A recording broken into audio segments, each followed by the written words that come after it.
offering continued education and development to the companies as well.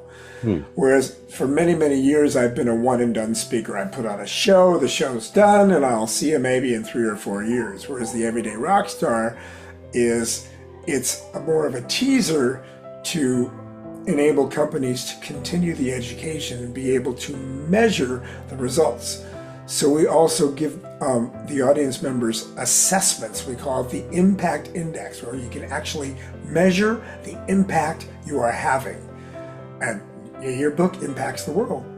And it's based on these 4 neuroscience pillars. And then you can improve your CRED score, improve your impact. What does CRED stand for? CRED stands for clarity, but specifically clarity of self-awareness and social awareness, which is really the foundation of all of your success. It's the foundation of everything. And then our R stands for resilience, but it leans toward your ability to not only be resilient, but to harness resilience. Redmond by any chance? I know Rich extremely well. Yeah, he's also a really good bud. And Kenny and Rich and I have actually exchanged gigs, both drumming and speaking. Really? When we had availability issues. So I endorse both of those incredibly gifted humans and spirits in every way, because they're both not only on the top of their craft as drummers, they're on the top of their craft as communicators and as speakers. So we all love each other. I mean, the drumming community especially, man, the drummers we're the coolest people on the planet, because we are a true community. We're very foundational. I mean, drumming is the heartbeat, it's the rhythm. So we tend to be very, very giving, and we tend to be very willing to share information and really support each other. So community is such an important part of being a drummer, I believe. And when I said about 1,000 drum clinics. It was great because drum clinics, all the drummers would show up. Guitar clinics and bass clinics, not so much. You wouldn't get the population, because the community was not so strong. And I think it's because drummers are just so willing to share. All right. Welcome to the Dr. Smiley Show, TGIF. And gosh, it has been a good week, a busy week, a crazy week. So I have Mark Schulman, and I ran into him at the airport, not with a gold card or anything like that, but I just barely bumped him. I said, "Oh my gosh, it's you." And you said, "Is that Dr. Smiley?" No, you didn't really remember completely, but I met you at Doctors Who Rock, and I just have so much admiration for you for several reasons. One, you're a phenomenal speaker. 2, you were wailing on those drums. You were so entertaining, but most of all, it was your heart. You align yourself with things that are speaking out about either things that are wrong or things that can be better, and you really are a voice for goodness. So I just wanted to thank you for being a heart-centered leader, and you are on the show for that reason. Well, thank you, Ken. I appreciate that. I just sort of went to full screen and didn't want to go to full screen. So I'm trying to move this back, but exit full screen, press escape. I'm trying to do that. Anyway, it's fine. Let's go on. Well, I want to ask you, do you remember when I handed this to you at that event by any chance? It's funny. I remember the card, because obviously it's a very provocative card that you don't generally get. And you have the smile to prove it. You're all smile. So, and you're energetically, you're very, very appealing, and just, you felt like heart, man. You felt like heart. Still do. Yeah. Well, so tell me about that event. Why did you pick that event? By the way, had you not picked that event, we wouldn't be on the show, just to be clear. That's pretty cool. I think the event picked me. Okay, good. Well, the event picked you, and they picked you. They have their reasons why, but why did you say yes? I guess because it was kind of a controversial and very interesting event. A very unique event. Well, I say yes to all events if I'm available. Okay. And particularly if the cause is good. And generally speaking, I mean, this is how I make my living. I'm a professional keynote speaker. That's all I do. I don't tour anymore. So if I get hired to do a keynote speech, which my speech is actually a rock show disguised as a keynote because I play drums and I have a lot of video, and it really is very show-like. I like to engage people. So that's why I did it. And frankly, I can't remember the specifics of the event because I've done thousands of events and do hundreds of events uh, very, very often. So Well, you keep on referring to the events, so I maybe will you tell can. you, the Yes, Doctors Who Rock was honoring doctors who have more of a holistic approach, and we're not exactly the warm and fuzzies of the pharmaceutical world. yes, I understand that. And so they were just all these cool doctors that were just very out there in their thinking, or more importantly, they were willing to be the brand, be the voice, the face of uh, being an antagonist of saying, "Hey, this wellness thing we got in the U.S. is not cutting the mustard. It's not actually good for you. It's not really preventing. It's actually sustaining pharmaceutical drugs." So it was a voice that I just was very happy to hear. Was for the wellness of humanity in the U.S. and the U.S. has some issues with it, so I was glad that we were having some doctors speak up. Yes, absolutely. So you've been a drummer how long? Drums chose me as long as I can remember. The story is I saw the Beatles when I was 2 years old on Ed Sullivan, and I was glued to the TV, and I saw John, Paul, and George, and I saw Ringo, and something just emerged. Something was ignited inside of me that I saw all the screaming girls. I'm like, I want that! Although we didn't do that back then.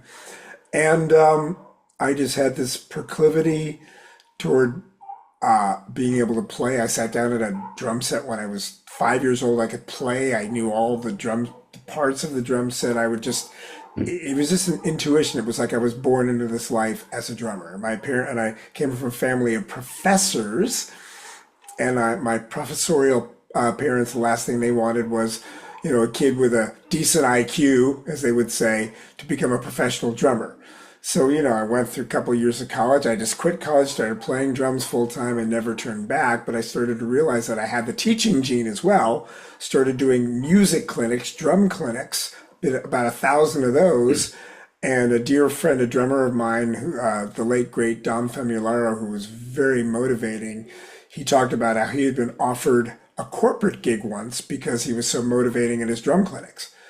And I thought, wow, I could do that. I could transcend that. I could evolve into the collegiate and corporate markets because I have a lot to say. And there's so much relevance when you talk about the life, the world of music and rock and roll, and putting together these tours that have 225 people, and the meticulous nature of the whole business. It's very applicable to all other businesses.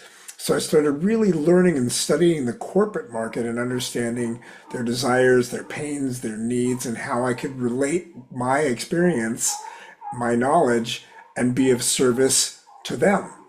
And so I started building the business and building the business, and then it became very successful as I connected with more and more agencies and more agents, what they call them, speakers bureaus. So the agents and the meeting planners, and getting some direct clients. And there's been another evolution where I'm now partnered up with my life partner, but neuro coach Heather Krider, and we have an entirely other program called the Everyday Rockstar, which is the convergence of rock and roll and neuroscience. And that is absolutely crazy and blow away. And we get on stage together. So that's been one of the great focuses of what we do now, because it's really profound how we can create a very entertaining presentation that has so much content relevance and so much longevity and importance to everybody who's involved in all aspects and all industries in the corporate market. I imagine that would inspire and it would catalyze all kinds of creative juices and really get the chemicals in the brain going. That's exactly what it does. And we talk about the everyday rock star very simply as being you're bringing out your best self, but for the benefit of others. It's about having the greatest impact. And we work with a gentleman, Dr. Paul Stoltz, is our business mentor, and he's brilliant, and he's has these assessments that he had created for his programs, the adversity quotient and grit. And so we are working with his statisticians and all of his researchers to substantiate all of our content. And Heather, being a neuroscience educator and coach and performer. The Everyday Rockstar is based on 4 neuroscience pillars that happen to have the acronym of CRED, which is so rock and roll, but it's backed up by actual statistically proven content. And a lot of the content that we're using is endorsed and utilized by Harvard Business School and Princeton. So we're doing some pretty amazing and very serious and playful and very potent activity, because we were offering continued education and development to the companies as well. Whereas for many, many years, I've been a one and done speaker. I put on a show, the show's done, and I'll see you maybe in 3 or 4 years. Whereas the Everyday Rockstar it's more of a teaser to enable companies to continue the education and be able to measure the results. So we also give the audience members assessments. We call it the impact index, where you can actually measure the impact you are having. And your book impacts the world. And it's based on these 4 neuroscience pillars. And then you can improve your CRED score, improve your impact. What does CRED stand for? CRED stands for clarity, but specifically clarity of self-awareness and social awareness, which is really the foundation of all of your success. It's the foundation of everything.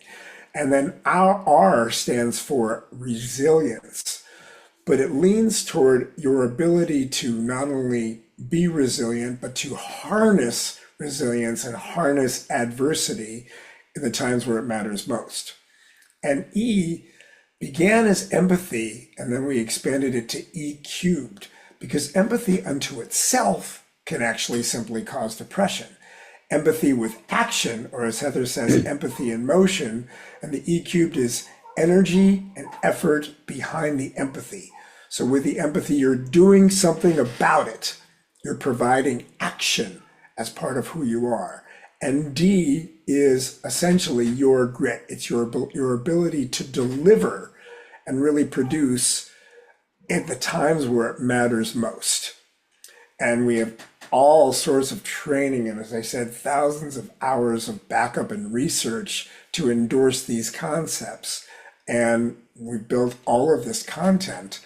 And so you can even take the assessment. When we're done with this, I'll give you the ability to go and take the assessment. It's about 4 or 5 minutes, and it will show you where you stand on the bell curve, so to speak, of being an everyday rock star, the impact you can have, and where you stand relative to the 4 neuroscience pillars. And it's not a competition. And even if you score low in one area and higher on another area, the idea is to be able to increase your ability. Because if you can increase your ability, increase your cred, so to speak, in your abilities in Everyday Rockstar, even 10 to 20%, imagine how that affects all of the roles of your life, professionally, emotionally, with productivity, with communication. And that's what it's based on. It's based on improving KPIs and the ROI and being able to actually measure it. So you take the assessment, do the program, come back in 3 months or 6 months and see the improvements you've made. And that's what's very exciting. That's what sets us apart from the typical motivational speech or even edutainment speech, which is what I've been doing for so long, which I still do, and it's great fun. And I have a whole other system of content that's based on the power of attitude, which is my last book, The Attitude Equation, which is also really potent and really powerful. It's just different than the Everyday Rockstar. So we're doing a lot of amazing stuff. And I left touring because I realized one of the things I talk about in my speech is evolving passion into purpose, because passion is fleeting. Passion gets you there, purpose keeps you there. And I found that my purpose is far greater because I have this vehicle now in which I can communicate that's very exciting, very entertaining, and very content rich. And I've worked extraordinarily hard and studied with speech coaches and a director and a storytellers to be able to create an experience that has so much content that people walk away going, what just happened? Wow, the incredible wow factor. Hmm. So we have that both with Everyday Rockstar and with my program, Hacking the Rockstar Attitude. Where can people take this CRED assessment? Well, it's not available unless you are part of the organization or the team that sets it up. So you're hooking me up. So I'm going to hook you up, and then because actually the assessment costs money. I appreciate. Yeah, I know. Now, most of the organizations we're working with now, we put together a package where it may be included, but the assessment actually costs money because there's training that goes along with the assessment. So Sure. once you take the assessment, there are videos and there's ways to continue the Well, education. let me ask you a different way then. Where can people uh, sign up to pay for it or to learn more? We actually haven't set it up for people to sign up individually yet. Okay. Because right now we're focused on the corporate market. It's still in its infancy relative to that. Okay. But you can go to markschulman.com and find out extensive information. It's SCHULMAN.com, markschulman.com. That's And really that gives you insight into what I do. It gives you a lot of information about Heather. You can see all What's kinds Heather's of last name? incredibly fun. Heather Krider, Crider. Heather J. Krider. Okay. And you have a background of drumming, and I wanted to just show folks the beautiful smile you emitted the day that I met you. It was roughly 20, I think it was 2016, but I'm not 100% sure there. But here we go. Maybe you'll even know based on the two photos here. There you go. And Looks then a lot like me with darker glasses. it does. And then I have another picture, and I just was curious because he's a drummer, and I just have a hunch that you will know him. Oh, my buddy Kenny, of course. Yeah. Kenny's quite an extraordinary drummer and speaker. Yes, he is. And he's also one of my icons and heroes. So love Kenny. He's How about, do brilliant. you know Rich Redmond by any chance? I know Rich extremely well. Yeah, he's Next. also a really good bud. And Kenny and Rich and I have actually exchanged gigs, both drumming and speaking, Really? when we had availability issues. So I endorse both of those incredibly gifted humans and spirits in every way because they're both not only on the top of their craft as drummers, they're on the top of their craft as communicators Yes. and as speakers. So we all love each other. I mean, the drumming community, especially, man, the drummers are just we're the coolest people on the planet because we are a true community. We're very foundational. I mean, drumming is the heartbeat, it's the rhythm. Hmm. So we tend to be very, very giving and we tend to be very willing to share information and really support each other. So community is such an important part of being a drummer, I believe. And when I said about 1,000 drum clinics. It was great because drum clinics, all the drummers would show up. Guitar clinics and bass clinics, not so much. You wouldn't get the population because the Right. community was not so strong. And I think it's because drummers are just so willing to share. And maybe that's part of my inherent desire to be of service to the planet. Because what makes the Everyday Rockstar different than any other quote unquote sort of self-help program is it truly is all based on the benefit of others. So it's the impact you make for the benefit of others. It's bringing your best self for the benefit of others. Hmm. So everything that we do, the value of everything that we do really comes to light when it really is about the benefit of others. Because that's truly when you are firing, when all the endorphins are truly firing, you have the greatest mindfulness, the greatest brain power is when you are being of service. And that's what it's all about. It's all about creating that team, that band, so to speak. I mean, that's a drumstick drop right there. Yeah. Mic drop, drumstick drop. Absolutely. Yeah, and I love what you're saying here. I mean, that's exactly how I'm picking people. A heart-centered leader is someone that serves, someone that cares about their leadership, inspiring and making the difference. And And it's actually a reciprocal and a ripple effect too. Whatever you are serving so many, they serve you too. And Well, ripple. absolutely. Yeah, it's such a beautiful thing.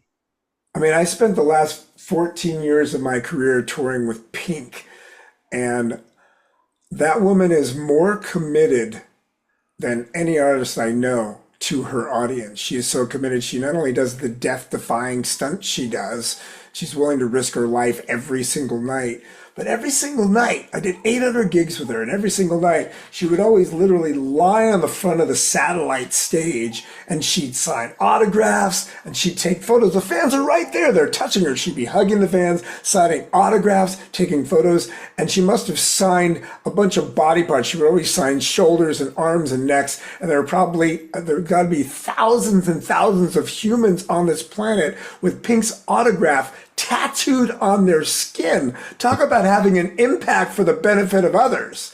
So she's a great example of someone who is so absolutely committed to her craft so she can really bring it. And it really is about the audience. It's not about her ego. And so many leaders, so many performers are so ego driven. But when you drop the ego, and you really make it about everybody else, that's when the connection becomes Divine. immeasurable, divine, and emotional. And it really is how you make people feel. We're feeling beings. So I can talk about all this stuff structurally. And also you feel them. Yeah. Oh, absolutely. It's so critical. And you feel great. Yeah. The more, look, we all have it. It's like when you know you're being of service to somebody, how does it feel? It feels absolutely magnificent. So that's the strength in what we do. It truly is all about being of service. And that's why I left touring, because after 32 years, I realized I could be of much deeper and much more purposeful service by combining the drumming with all of this communication that I've learned, combining it with Heather, doing it myself. It's really truly about being able to provide the most we can provide and finding our jam. Drumming was my jam for so many years, and touring was my jam for so many years. And I've toured with some of the greatest of the greats, Pink and Foreigner and Cher and Stevie Nicks and Sheryl Crow and Billy Idol and Simple Minds and Velvet Revolver. I've had the most incredible, illustrious career. I have the greatest amount of gratitude. Pink used to call me Disneyland, because the happiest place on earth, because I would show up like this. And she said, and she even introduced me, and it's on video, you can see it on YouTube. She goes, because he always reminds us to be grateful, because gratitude is such a critical part. Gratitude is like lifeblood. It's like fuel. And you can also, you can't have a positive and negative thought at the same time, right? So if you're feeling messed up or anxious, if you just start to focus immediately on everything for which you feel grateful, it literally shifts your attitude, which is another foundation of the book that I wrote, The Attitude Equation. There's so much we could talk about. How many books did you write?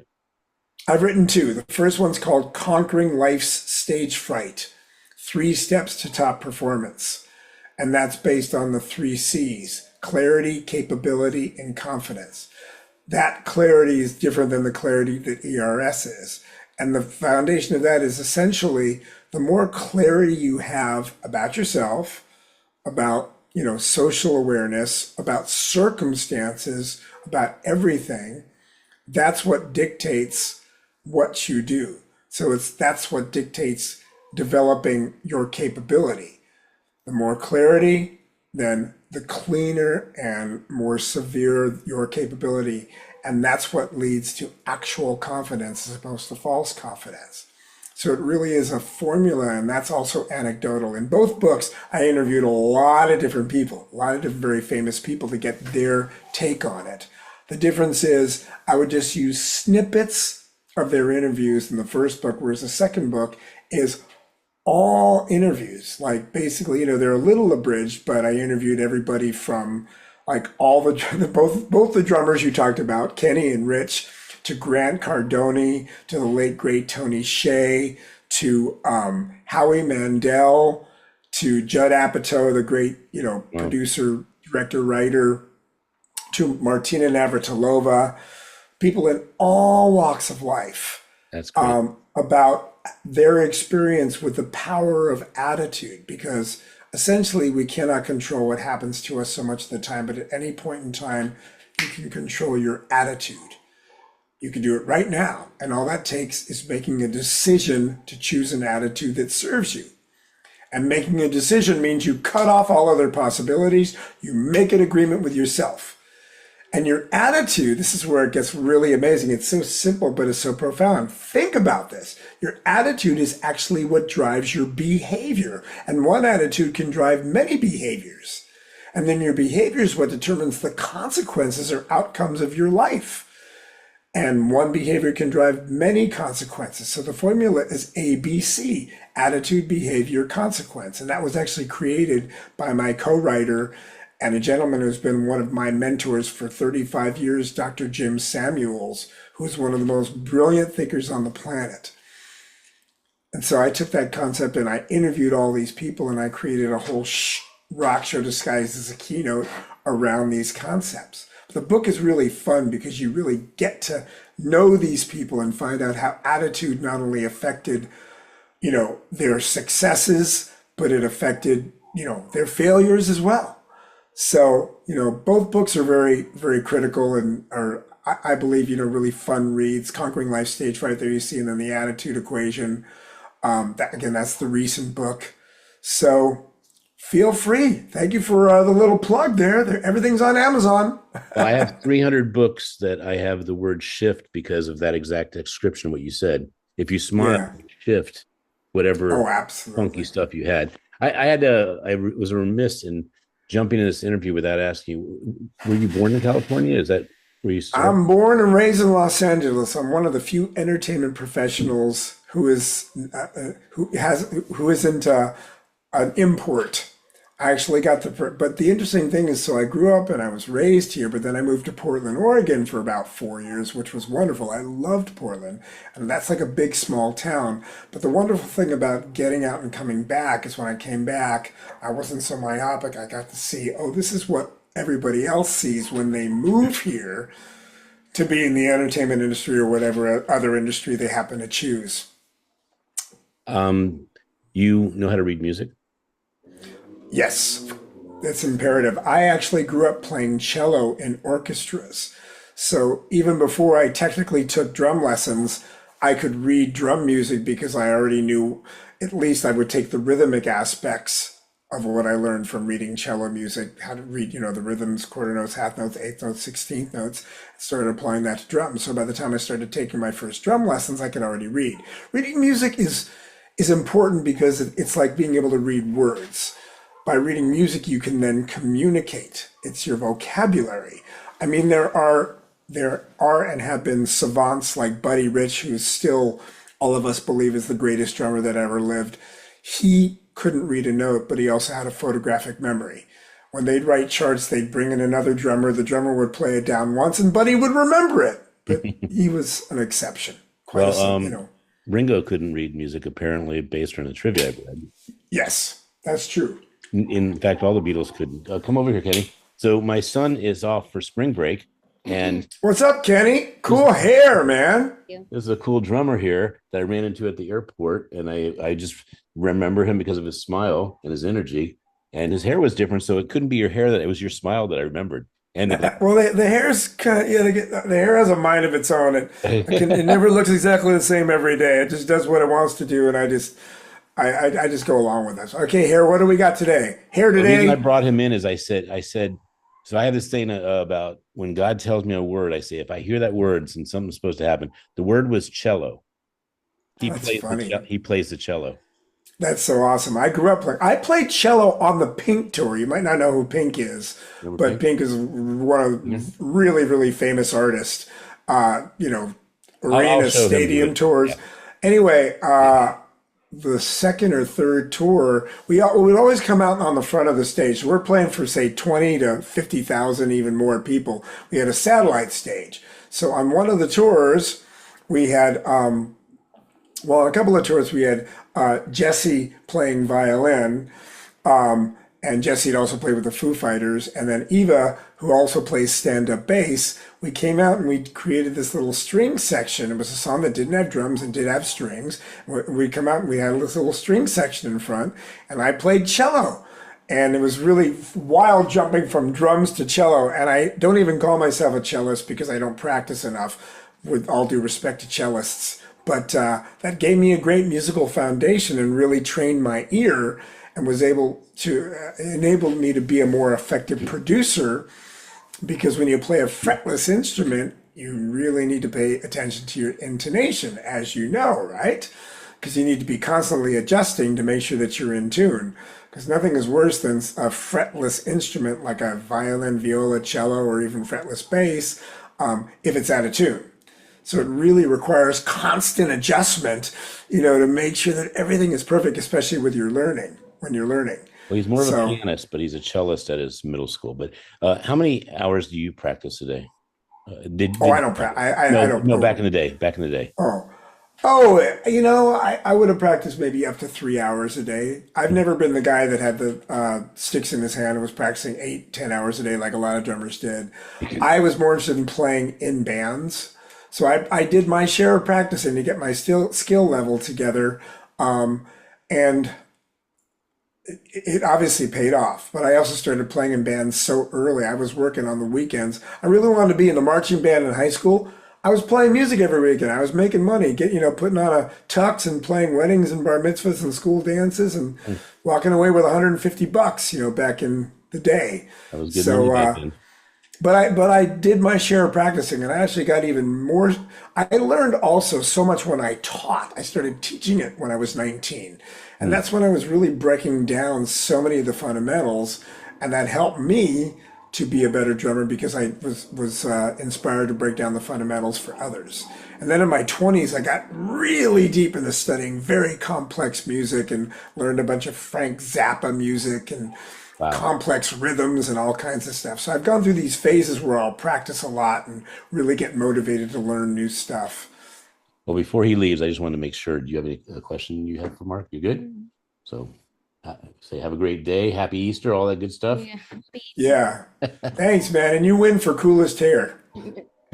I'm gonna send you one of his books, and if you want to send a signed copy of one of your books to Kenny, I would love to have it. But otherwise, we'll go ahead and drop Amazon. Yeah, that sounds great. I did have another. Oh, remember the song Disneyland you were mentioning? That was your nickname from Pink. You remember Dada? Yeah. Dada. Oh yeah. They had to spell it differently for copyright infringement. Yeah, because they had the knee, like Knee. That's right. Yeah, right. Yeah. I was a DJ for 40 years, so I mean, you couldn't talk to a podcaster that has more love for music or drums. I've had some weird attraction. I attract more drummers to my show, and like you said, they're cool and they're leaders and they're tribal and they're community based. They're heart centered, but many of them have said Neil Peart was their favorite. And you were saying, I was just wondering how you rank your top maybe 2 or 3 drummers that you either idolize. Well, it's very, very, very simple for me. I mean, the greatest drummer who isn't with us anymore is Buddy Rich, and my favorite living drummer is Vinnie Colaiuta, who is not a household name, but he played with Zappa when he was like 20 or 21. And his vocabulary, and this is a guy that does have the sticks in his hands all day. When I've seen him play, he's actually made me cry. He has like this direct conduit with spirit, and it comes through him, and he just has so much freedom in his playing. So I would say he's my favorite. But you know what? I love hundreds and hundreds, maybe 1,000 drummers. I listen for what I like, as I always learn. I still sit, on right before I'm going to go to sleep, and I'll, look at the little shorts of different drummers and, gospel chop drummers and El Esperanza, who's this crazy Latin guy who's just amazing. And I'll look at Buddy Rich solos. So I'm as much of a student and as much of an appreciator as anybody else, Well, we have had a great conversation. I mean, you've given so much great information. I can't wait to read your Thank you. And trade books. I do exit the show with 5 trivia questions, and then let's do it. And then a recap of how people can connect with you. So, question number 1 is, what book changed your life? What book changed my life? Cat in the Hat? No. Uh, there are a number of books. There was no one book that changed my life, but I've read every one of Malcolm Gladwell's books. Um, Wasn't Mafia Bombers? Wasn't Mafia Bombers like Trip? I mean, that was just so cool. I- Mafia Bombers? Yeah, that's one of his newer ones. Oh, I haven't even read that yet. That's so funny. So I'll tell you this because this is really good information for a Malcolm Gladwell fan. And by the way, he is at the number one on my list of people I want on my show. So just so you know, Yeah, you couldn't have named a person that I relate. yeah. I I mean, love he's his he's work. he's just absolutely So brilliant. Mafia Uh, Bombers is his seventh book, and he starts off the book by saying, "I always wanted to write this book, but I needed to make sure it was going to be perfect before I started." He lived with a bomb in the back of his neighborhood area, and it never went off with wow. the World War II deal. And he goes into why World War II was won, and you know how he goes into these deep stories and everything. So I promise Yeah. you, it is a surprise Well, because I'll definitely read. I mean, I feel so silly that I'm not even aware of it. I talk about being a Malcolm Gladwell fan, but if it just came out, that would be it came why. out. It came out a couple years ago, but it A is a couple of big. years ago, that's very Well, strange. I haven't heard about that. let's see. We're going to have fun here. So this is Mafia Bombers, bombers, Mafia Bomber. Let's see what it comes up. Here it is. The Bomber Mafia, Malcolm Gladwell. Oh, the bomber. Oh, okay, the bomber mafia. Yeah, and That rings a bell. I think because the way that you put it, yeah, it came out in yeah, 2022. yeah, Yeah, and this look at I that 10,000 5-star reviews. I mean, he's crushing. yeah. And I Well, think he's Malcolm Gladwell, and the well, way and that he I think phrases it. Anything by Wayne Dyer, I was a huge Wayne Dyer fan. He was life changing for me as well, and I loved watching him speak. So mhm. I just absorbed everything I possibly could absorb. Um, Anything with Simon Sinek, I'm a huge fan. But anyway, go on with the next question. Next question. Yeah, Thank you. and they're as brief as you want them to be. So, what movie inspires you? What movie inspires me? Uh, well, the biggest inspiration was Get Back. I thought for sure you were going to say Because, what's that? the Cat in the Hat, the movie. I thought you were going to definitely say. Yeah, no.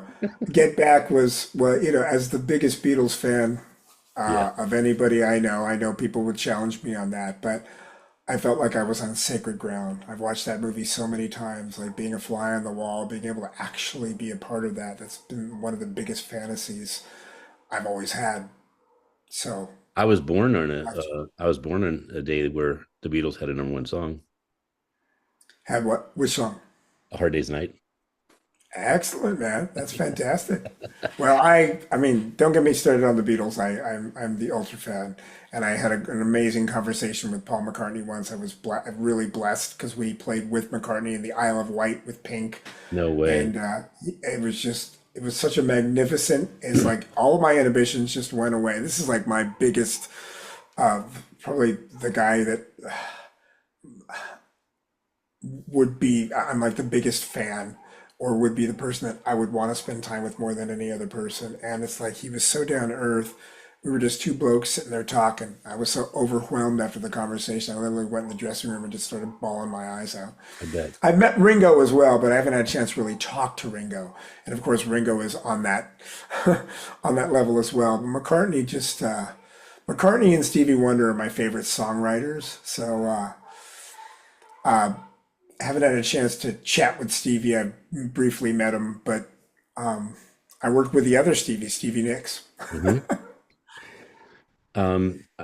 Today I met somebody who wants to do a book about adoptions, and he was kind of like, I want to, interview all these people. And I said, well, you should first have a compelling piece. Like, do you know who some of the famous adopted people are?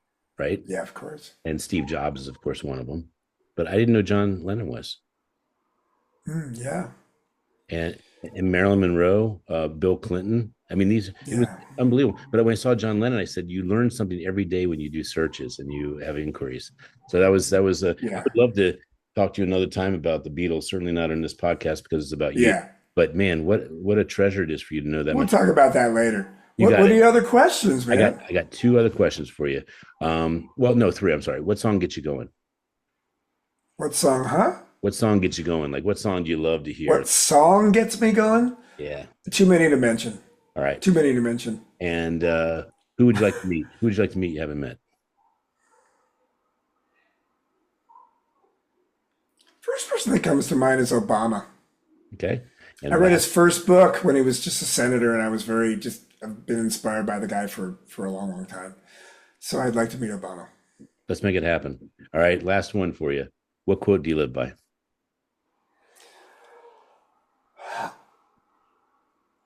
Well, there are a couple of my own quotes that I like to subscribe to, and that's why I they came through me. I didn't want to take credit because it's not about ego, but one is dream your life and live your dreams. And the other one that came through me is life is a series of nows, Hmm. which inspires me to remember that it's all about now. Now's all we have. The past is gone. And the way you live your life now, you're literally living into your future. Well, I will say this, Mark. It certainly was a pleasure and a surprise that I got to see you again.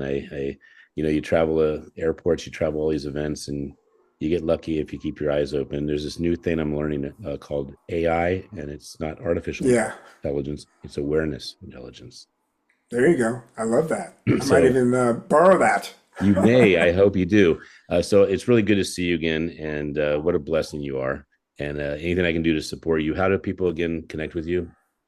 As I said, the best way is to go on my website, mark@markschulman.com, and anything at Marky Planet, MarkyPlanet. That's my Instagram, that's my Twitter, and LinkedIn. You can always find me just under my name.